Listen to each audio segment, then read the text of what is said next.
ഈശോ മിശിഹായ്ക്ക് സ്തുതിയായിരിക്കട്ടെ. സ്നേഹം നിറഞ്ഞ പ്രിയ മാതാപിതാക്കളെ, ബെൻഡിറ്റ് പ്രയർ അനുഗ്രഹത്തിന്റെ പ്രാർത്ഥന, മക്കളെ ദൈവസന്നിധിയിൽ അനുഗ്രഹിച്ച് പ്രാർത്ഥിക്കുന്ന ഈ ശുശ്രൂഷ 139 ദിനം ഈ രാത്രിയിൽ നമുക്ക് മക്കളെ ദൈവസന്നിധിയിൽ സമർപ്പിക്കാം.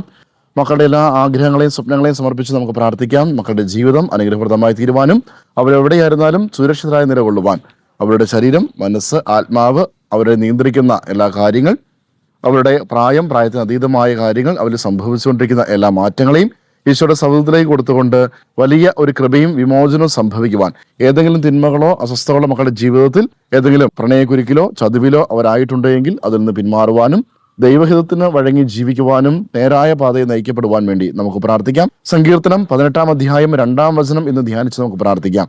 അങ്ങാണ് എൻ്റെ രക്ഷാശിലയും കോട്ടയും വിമോചകനും. മക്കളുടെ ജീവിതത്തിൽ കർത്താവ് കോട്ടയായി നിലകൊള്ളുവാൻ, മക്കളുടെ വിമോചകനായ കർത്താവിൽ മക്കൾ ആശ്രയിക്കുവാൻ മാതാപിതാക്കളായ നമുക്കും അനുഗ്രഹിച്ച് പ്രാർത്ഥിക്കാം. ദൈവത്തോട് പ്രത്യേകമായി മക്കളെ സമർപ്പിച്ച് പ്രാർത്ഥിക്കാം. ദൈവമേ, ഞങ്ങളുടെ മക്കൾക്ക് അവിടുന്ന് കോട്ടയാകണമേ, വിമോചകനാകണമേ എന്ന് നമുക്ക് പ്രാർത്ഥിക്കാം. അങ്ങനെ മക്കളുടെ ജീവിതത്തിൻ്റെ എല്ലാ പ്രതിസന്ധികളിലും, അവരുടെ ജീവിതത്തെ ഹനിക്കുന്ന, ഭാവി ജീവിതത്തെ തടസ്സപ്പെടുത്തുന്ന എല്ലാ മേഖലകളിലും കർത്താവ് വിമോചനം നിലകൊള്ളുവാനും, തിന്മയിൽ നിന്നും പൈശാചിക ഉപദ്രവങ്ങളിൽ നിന്നും തെറ്റായ ബന്ധങ്ങളിൽ നിന്നും മക്കൾ വേർപെടുവാനും, പരീക്ഷാകാലമായി പരീക്ഷയിൽ ഉന്നത വിജയത്തിനായി അവർക്ക് പ്രയത്നിക്കുവാനും, അവരുടെ കഠിനാധ്വാനത്തിൽ ഫലം ഉണ്ടാകുവാനും, ജോലിക്കുള്ള മക്കൾ, ജോലിക്കായി പ്രയത്നിക്കുന്ന മക്കൾ, ഇന്റർവ്യൂവിന് ഒരുങ്ങുന്ന മക്കൾ, വിദേശത്ത് പോകുവാൻ ആഗ്രഹിക്കുന്ന മക്കൾ, അവരെയെല്ലാം ദൈവസന്നിധി കൊടുത്ത് നമുക്ക് അനുഗ്രഹിച്ച് പ്രാർത്ഥിക്കാം.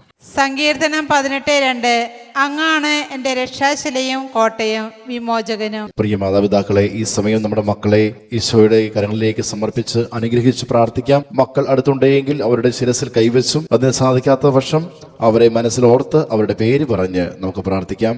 ഈശോയെ, അവിടുന്ന് ദാനമായി നൽകിയ ഞങ്ങളുടെ മക്കളെ അവിടുത്തെ തിരുഹൃദയത്തിലേക്ക് സമർപ്പിക്കുന്നു.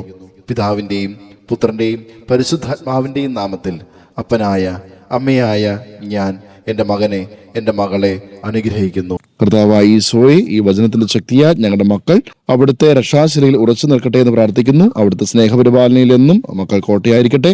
എല്ലാ തരത്തിലുള്ള പ്രാപഞ്ചിക, പൈശാചിക, മാനുഷിക തിന്മകളിൽ നിന്നും ഞങ്ങളുടെ മക്കൾ എപ്പോഴും വിമോചിതരായി തീരട്ടെ. ആമീൻ. യേശുവേ നന്ദി.